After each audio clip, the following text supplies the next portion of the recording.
hit, it's looking increasingly likely that they may finally give one of their female characters their own film, and the smart money is on Miss Marvel. But who exactly is Miss Marvel? As always, we've got spoilers from the comics here. Here's everything you need to know about Miss Marvel.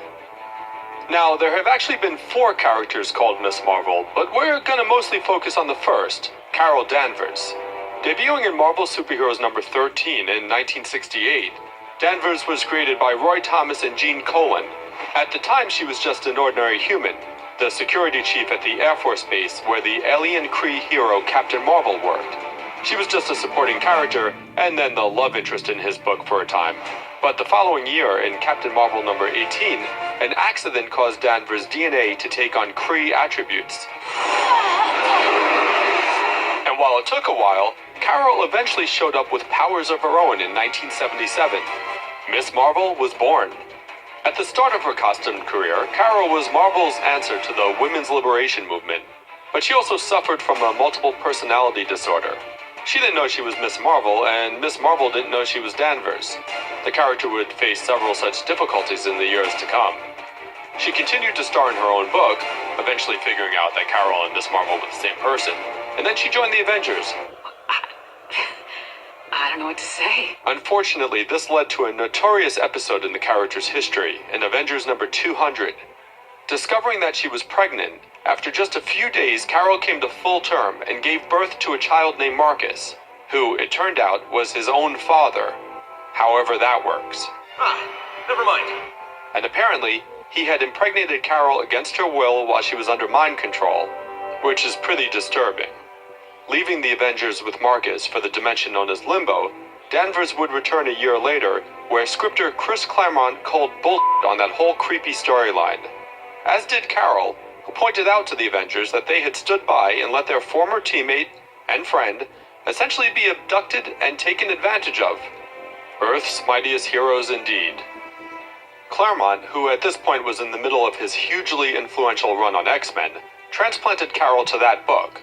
Miss Marvel no longer, Danvers also lost her powers during a run-in with a mutant Rogue, who permanently absorbed Carol's abilities and memories, which explains why comic book Rogue can fly and has super strength, and movie Rogue can. Carol's story would continue in X-Men, where eventually she wound up in outer space, transformed once again, this time into the cosmic-powered being known as Binary. She decided to leave Earth behind at this point, and who can blame her, really, and took off with the space pirates, the Starjammers. In time, though, Carol would return home. No longer in possession of her cosmic powers, she rejoined the Avengers under the new name Warbird. I guess you can't hold a grudge forever. I don't even know where to begin. And besides, she was in a pretty sorry state by now, an alcoholic, mourning the loss of her spacefaring lifestyle, not to mention the memories taken from her by Rogue. What are you doing? In fact, she was even court-martialed by the Avengers at one point. Luckily, Tony Stark was there for her, having had his own drinking problem in the past. And things started to look up for Danvers after that. When the alternate reality storyline House of M turned Carol, briefly, into the world's greatest hero, Captain Marvel, the residual effect of that incident inspired Carol to push herself onwards and upwards. A new Miss Marvel comic began publication, and Carol became an increasingly major player in the Marvel Universe. She even served as leader of the Mighty Avengers, a team formed after the famed Civil War story. And finally, in 2012, Carol Danvers assumed the mantle that she deserved and dumped the Miss, inheriting the legacy of her old Kree friend and becoming the new Captain Marvel. This fresh take on the character was a critical and commercial hit. But we would be remiss if we didn't also mention Kamala Khan, the newest hero to adopt the old Miss Marvel name. The first major Muslim character for Marvel, Kamala is a Pakistani teenager from New Jersey who also happens to be a shapeshifter, and Carol Danvers' biggest fan, hence her adopting the Miss Marvel moniker. She just got her own book in 2014, and it appears to be another hit.